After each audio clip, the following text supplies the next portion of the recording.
নমস্কার বন্ধুরা, আজ আপনাদেরকে আমি দেখাতে চলেছি বাংলার শস্য বীমা। যারা এবছর বাংলার শস্য বীমা জমা দিয়েছিলেন তাদের জন্য খুশির খবর, বাংলার শস্য বীমার টাকা কিন্তু আসতে শুরু হয়েছে। অনেকের কৃষকের টাকা আসতে শুরু হয়েছে।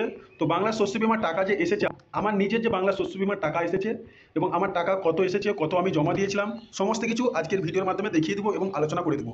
এবং আপনার টাকা এসেছে কিনা আপনি এখনও অ্যাকাউন্ট চেক করে যদি না দেখেন, দেখে নিন। তাই ভিডিওটি শেষ পর্যন্ত অবশ্যই দেখবেন। ভিডিওটি ভালো লাগলে লাইক করবেন, চ্যানেলটিকে সাবস্ক্রাইব করে পাশে রাখা বেল আইকনটি প্রেস করে নোটিফিকেশন অল করে রাখবেন। সবার সুবিধার্থে ভিডিওটি শেয়ার করবেন। তো চলুন শুরু করি। দেখুন বন্ধুরা, এখানে ভালো করে একটু খেয়াল করুন।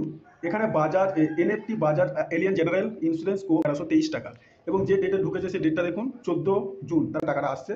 ঠিক আছে, তো 1123 টাকা জমি অল্প আছে, সেই হিসাবে 1123 টাকা দিয়েছে। মোটামুটি 180 টাকার মতো জমা দেওয়ার জন্য, যে আলুর ক্ষতিপূরণের জন্য যে টাকা দিতে হয় প্রত্যেককে, কিছু না কিছু অল্প হলেও কিছু টাকা দিতে হয়, বাকিটা সরকার গ্রহণ করে। সেই হিসাবে 180 টাকা মানে লেগেছিল।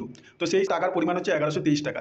এবারে যে যেমন জমির পরিমাণ বীমার জন্য, ক্ষতিপূরণের জন্য জমা দিয়েছিলেন তাদের কিন্তু বেশি টাকা ঢুকেছে। অনেকের 15,000 10,000 ঢুকেছে। বাংলার শস্য বীমার টাকা আসা শুরু করেছে। তো আপনাদের যদি এখনো পর্যন্ত টাকা না এসে থাকে, যদি আপনি এখনো পর্যন্ত অ্যাকাউন্ট না চেক করে থাকেন, অবশ্যই বন্ধুরা আপনারা অ্যাকাউন্ট চেক করে দেখুন, আপনাদের কিন্তু অনেকের টাকা হয়তো চলে আসতেও পারে। আজকে আমার ভিডিওটি ভালো লাগলে অবশ্যই লাইক করে দেবেন, আর চ্যানেলে নতুন হলে সাবস্ক্রাইব করে পাশে থাকা বেল আইকনে